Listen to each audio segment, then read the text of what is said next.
haddii aan ku horreyno xilligan waxaa soconaya weerar toos ah oo xubno ka tirsan al-shabaab ay ku qaadeen hoteelka SYL ee aad ugu dhow xarunta madaxtooyada Soomaaliya. weerarkan oo xubnahan ka tirsan al-shabaab ay qaadeen qiyaastii muddo hal saac ka hor ayaa weli la sheegayaa in aan la soo gabagabayn iyadoona ay jiraan dhimasho iyo dhaawac. waxaa si toos ah wararkan ula socday oo xilligan studio gala sugan Axmed Saciid Axmed bal Axmedow wararkan ilaa iminka sida soo tarayaan iyo faafahinta laga hayo. cabdiqani aad iyo aad baad u mahadsan tahay sida aad adiguba sheegtay dabley hubaysan kana tirsan al-shabaab ayaa abaara caawa hal saac ama 7 fiidnimo oo daqiiqada yar dhiman waxa ay weerar ku qaadeen hoteelka SYL ee magaalada Muqdisho kaas oo ka soo horjeeda madaxtooyada Soomaaliya isla markaana ku yaala goob ammaankeeda aad loo ilaaliyo oo ciidanka ilaalada madaxtooyadu ay hareereeyeen kontaroolo badan ay ku leeyihiin inta aan la gaarin hoteelka. dableyda weerarka hoteelka ku qaaday waxa la sheegay in tiradoodu ay gaarayso 5 ruux waxaana sida la sheegay ku libisnaayeen dareeska ciidamada. waqtiga weerarka dhacayna wuxuu ahaa jawigu sidan.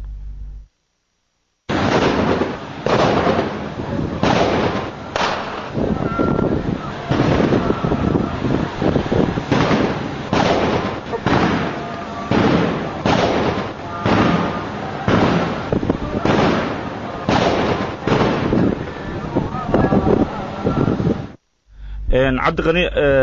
dhawaqaasaad maqlaysaan waa rasaastii ay iswadaarsanayeen dableyda hoteelka weerartay ilaaladii hoteelka iyo ciidamadii ammaanka ee goobtaasi ku sugnaa. sidoo kale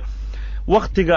weerarka uu dhacayay waxaa hoteelka ka socday munaasabado kala duwan waxaana la sheegay in labada hool ee hoteelka SYL uu leeyahay labada hoolba ay ka socdeen munaasabado. waxaana la sheegay in dad aad u fara badan ay ku sugnaayeen hoteelka waqtiga weerarka uu dhacayay. qaar kamid ah dadka hoteelka ku sugnaa ayay u suurta gashay inay ka baxsadaan hoteelka isla markaana ay qaybta dambe ama dhabarka dambe ee hoteelka ay ka baxaan. Maxamed Ibrahim Jowhar oo ah kaamiramaan ka tirsan telefishinka Jubbaland ayaa kamid ahaa dadkii ku sugnaa hoteelka waqtiga weerarka uu dhacayay waxaana uu iga warramay sida ay wax u dhaceen.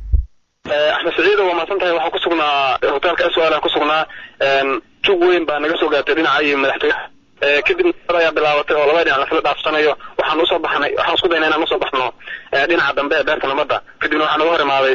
rasaas aad u badan oo dhinacaas iyo ka soo gashay maxaa la yidhahdaa ceelgaas ka soo leexatay aan ku soo laabanay dhinaca iyo maxaa la yidhahdaa baakinka hoteelka kadibna waxaan dareemay inuu culays badan jiro waxaan isku daynay inaan orod meesha uga baxno kadibna waxaan ka soo baxnay xilligan aan kula hadlay waxaan joognaa dhinaca iyo iridda beerta nabadda laga soo baxay xagga xamarweyne soo aaday marka qalab ayuu qaraxa iyo rasaasta hubkooda dhacaya ay bilaawdeen dhinaca iyo ridda waxsooda meel naga aadna ka bilowdeen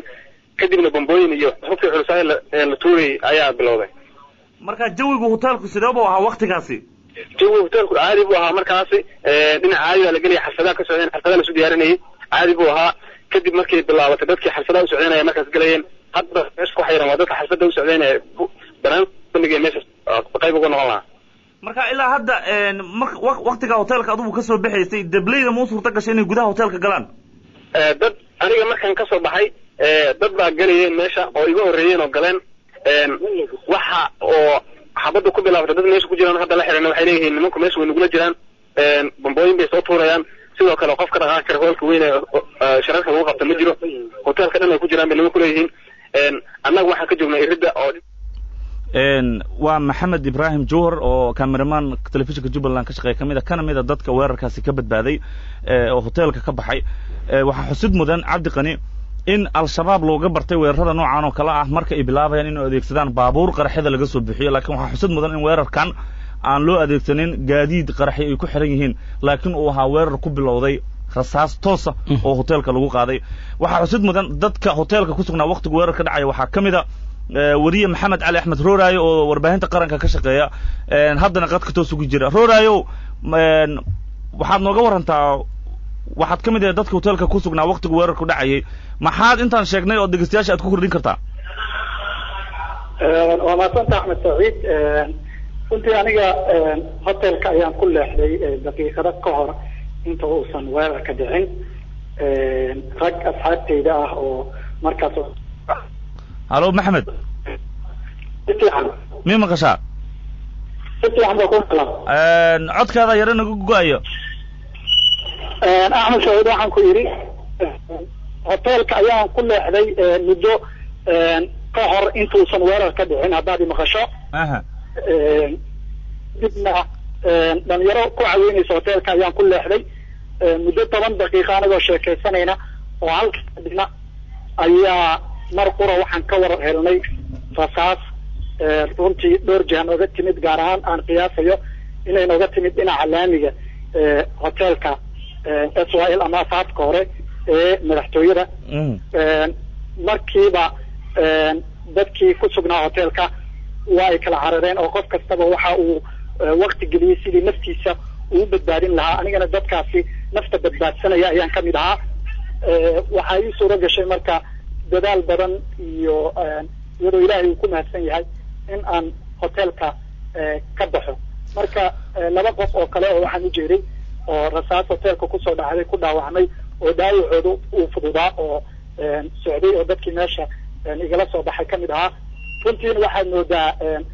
weerarkan weeraradii hore dabcan wuxuu kaga duwanaa wuxuu ku bilowday rasaastaas ayaa dadka intooda badan badbaadisay runtiina dadaal badan ayay sameeyeen ciidamada dawladda ee qaranka iyo ilaalada hoteelka taasna waxay saamaxday in dad badan oo hoteelka ku sugnaa aysan waxba gaarin oo ay bad qabaan oo ay u suura gashay in ay hoteelka ka baxaan laakiin waxaan xaaladooda ilaa hadda aan ka hadli karin dadkii kale hoteelka deganaa ama qolalka ku jiray xaaladooda kama hadli kara laakiin dadkii banaanka fadhiyey waxay u badnaayeen dad intoodii badan dhagartaasi ka badbaaday aad iyo aad baad umahadsan tahay maxamed cali axmed rooraaye ayuu kaasi ahaa kana mid a dadkii ka badbaaday weerarkaasi cabdiqani inta hadda warka ku jirno dad badan baa xiriirada aad samaysay wax xog ah ma heshay mas-uuliyiinta ama xilligan ku jira meesha marka shacabka laga soo tago waxaan rabaa cabdiqani inaan kuu sheego waxaa hoteelka ka socotay munaasabad buug feera oo buug lagu soo bandhigayay waktiga weerarka uu dhacayay dad fara badan oo ilaa 70 qof kor u dhaafaya ayaana halkaasi ku sugnaa hoolka ee munaasabadu ka socotay waxa kaloo xusud mudan in hoteelka ay ku sugnaayeen martidii ka qayb gashay qaarkood xafladii maanta caleemasaarka gudoomiyaha beesha habargidir taasoo maanta lagu qabtay magaalada muqdisho qaar ka mid a munaasabadaasi dadkii ka qayb galay ayaa hoteelka ku sugnaa sidoo kale mas-uuliyiin kale oo dawladda federaalka iyo siyaasiyiin ayaa hoteelka ku sugnaa waqtiga weerarku dhacaya sida iminkaba ay dhegeystayaasheenu qaarkood maqlayaan ama uu soo gaaraya waxaa hoteelka laga maqlayaa jug culus hoteelka goobta ku yaalana aad nooga fogaa waayahay axmed dad badan baa waxay isweydiinayaan marka ma jiraan shakhsiyaad mas-uuliyiin ah oo ilaa hadda log yahay inay yihiin dadka gudaha hoteelka ku jira cabdiqani ilaa hadda anagoo shakhsiyaad mas-uuliyiin dawladda ka tirsan oo aan caddayn karno oo hebel iyo hebel aan dhihi karno ma jiraan sidoo kale dhimashada iyo dhaawaca weerarkan ka dhashay si rasmi ah tiradooda uma xaqiijin karno laakiin labadaba way jiraan dhimasho iyo dhaawac ka dhashay weerarkan ilaa haddana waa u socdaa wixii intaas ka badan dhegeystayaasheena waxay ku maqli doonaan wararkeena ee barnaamijyadeena soo socda wixii ku soo kordhana hadba daqiiqad ayaan usoo gudbin doonaa